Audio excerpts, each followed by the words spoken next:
the top 5 Pokemon Emerging Powers cards. Number 5. Okay, number 5 is Beartic. Beartic is 130 stage 1, which is pretty good because it's not a stage 2, so you don't have to evolve it twice. And its attacks are Sheer Cold and Icicle Crush. Now, Icicle Crush does 84 for 80, which is pretty average at best.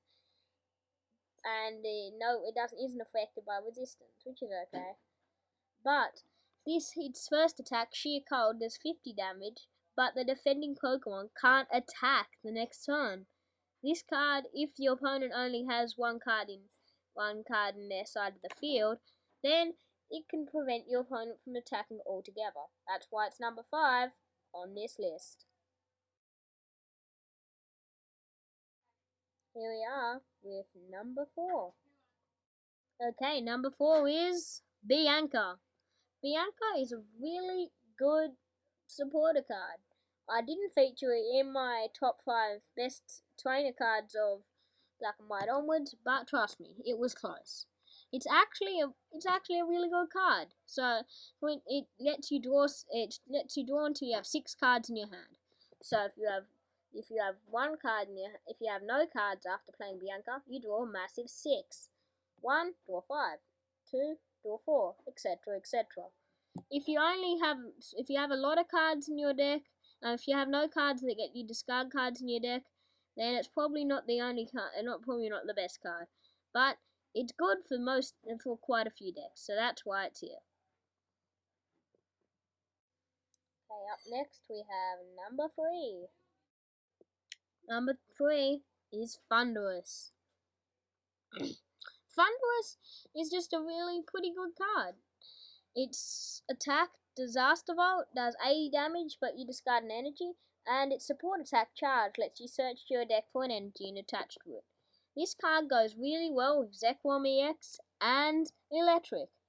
So you can get the card that you discarded from Disaster Volt and put it onto a benched Pokemon using Electric's Dynamotor, and put it onto maybe a benched Zekrom EX or just Zekrom.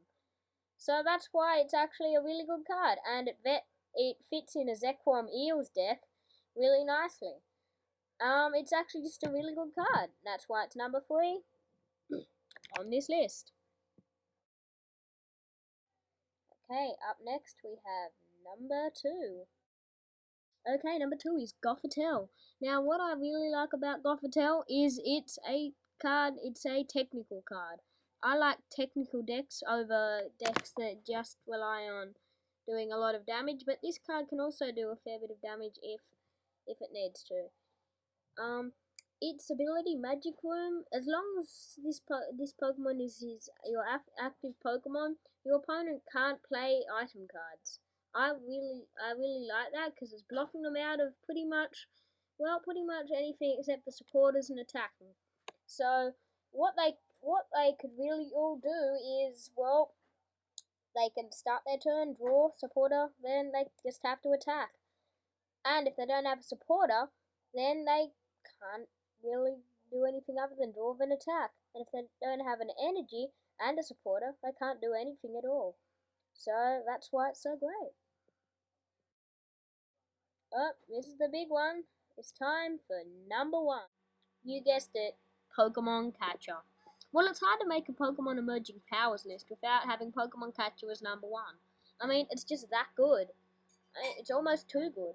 Well, it's not, but it's really good. It lets you catch out one of your opponent's benched Pokemon and switch it with the active. For instance, you need 1 prize to win the game. They have a 40 HP basic on the bench, and you can only do 40 damage this turn. But they have an 180 HP EX in their active position, which can wipe out your field the next turn. So what do? You catch out that basic, knock it out, take the prize, and win the game. It's really that good. So that's why it's number 1 on my list of the top 5 best emerging powers Pokemon cards. Yeah. Thanks for watching. Bye.